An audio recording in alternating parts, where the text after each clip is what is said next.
Fee reimbursement బకాయిలు ఖచ్చితంగా చెల్లిస్తామని విద్యాశాఖ మంత్రి నారా లోకేష్ స్పష్టం చేశారు. విద్యారంగంపై చర్చ కావాలని అడిగి వైసీపీనే పాల్గొనలేదని, వాస్తవాలు వినే పరిస్థితిలో వైసీపీ లేదని విమర్శించారు. ఫీజు రియంబర్స్మెంట్ బకాయిలపై వైసీపీ ఆరోపణలకు మంత్రి లోకేష్ కౌంటర్ ఇచ్చారు. ఫీజు రియంబర్స్మెంట్ బకాయిలపై వాస్తవాలను వినే పరిస్థితుల్లో వైసీపీ లేదని విద్యా ఐటీ శాఖ మంత్రి నారా లోకేష్ ధ్వజమెత్తారు. ఫీజు రియంబర్స్మెంట్ ద్వారా పేద విద్యార్థులకు ఆర్థిక సహాయంపై మండలిలో వైసీపీ సభ్యుల ప్రశ్నలకు సాంఘిక సంక్షేమ శాఖ మంత్రి డోలా బాలవీరాంజనేయ స్వామి సమాధానం ఇచ్చారు. ఫీజు రియంబర్స్మెంట్ బకాయిల విషయంలో వైసీపీ అవాస్తవాల ప్రచారం చేస్తుండటంతో విద్యాశాఖ మంత్రి నారా లోకేష్ కలుగు చేసుకుని వైసీపీ సభ్యుల ఆరోపణలు తిప్పికొట్టారు. మంత్రి మాట్లాడుతూ విద్యారంగంపై శాసనమండలిలో చర్చ జరిగితే వైసీపీ సభ్యులు ఎందుకు బయటకు వెళ్లారని ప్రశ్నించారు. ఈ విషయాలన్నీ ఆ రోజు చెప్పానని, మీరెందుకు బాయ్కట్ చేశారని నిలదీశారు. ఆ రోజు జరిగిన చర్చలో ఫీజు రియంబర్స్మెంట్ పై చాలా స్పష్టంగా చెప్పామని, వినకుండా చదవకుండా మళ్లీ ఇప్పుడు ఆరోపణలు చేస్తున్నారని మండిపడ్డారు. నోట్ పంపిస్తామని ఒకసారి చదవాలని హితూ పలికారు. మంత్రి డోలా బాలవీరాంజనేయ స్వామి వాస్తవాలు చెబుతుంటే దాన్ని కూడా ఓర్చుకోలేకపోతున్నారని, వైసీపీ హయాంలో 4,200 కోట్లు బకాయిలు పెట్టారని ఆరోపించారు.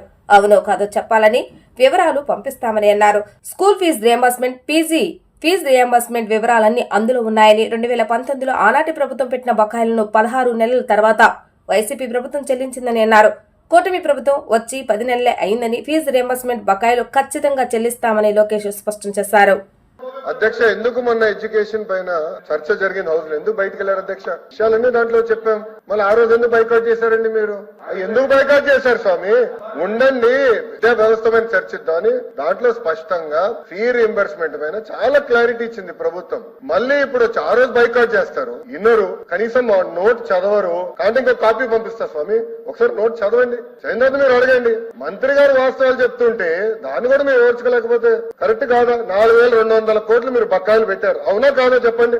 ఓకే, వివరాలు ఇప్పుడు పంపిస్తున్నా. School fee reimbursement, PG fee reimbursement, అన్ని వివరాలు ఇక్కడ ఉన్నాయి. 4,200 కోట్ల బకాయిలు పెట్టారు మీరు. నంబర్ 1. నంబర్ 2, 2019లో ఆనాటి ప్రభుత్వం ఏదైతే బకాయిలు పెట్టారో మీరు ఎప్పుడు చెల్లించారండి? 16 నెలల తర్వాత చెల్లించారు. 16 నెలలు, ప్రభుత్వం వచ్చి 10 నెలలు అయింది. చెల్లిస్తాను నేను చెప్పా, హౌస్ సాక్షిగా నేను హామీ ఇచ్చా. చర్చలు మీరు లేకపోతే ఏం చేయాలి స్వామి? మీరు బైకాట్ చేస్తూ పోతే మమ్మల్ని ఏం చేయమంటారు? మీరు అడిగారు. విచిత్రం ఏంటంటే ఎడ్యుకేషన్ పైన చర్చకి మీరు అడిగారు. ఆ రోజు బీఎస్సీలో మీరు అడిగారు, మేము ఒప్పుకున్నాము. చర్చకు మేము సిద్ధానం. 3-4 గంటలు చర్చ జరిగితే మీరు లేకపోతే ఎట్లా? వాస్తవాలు ఏదైనా మీరు సిద్ధంగా లేకపోతే ఎట్లా? అది కరెక్ట్ కాదు. దయచేసి గౌరవ సభ్యులు ఇచ్చిన వివరాలు మొత్తం చదవండి. మంత్రి గారు క్లీన్ గా సమాధానం చెప్తారు.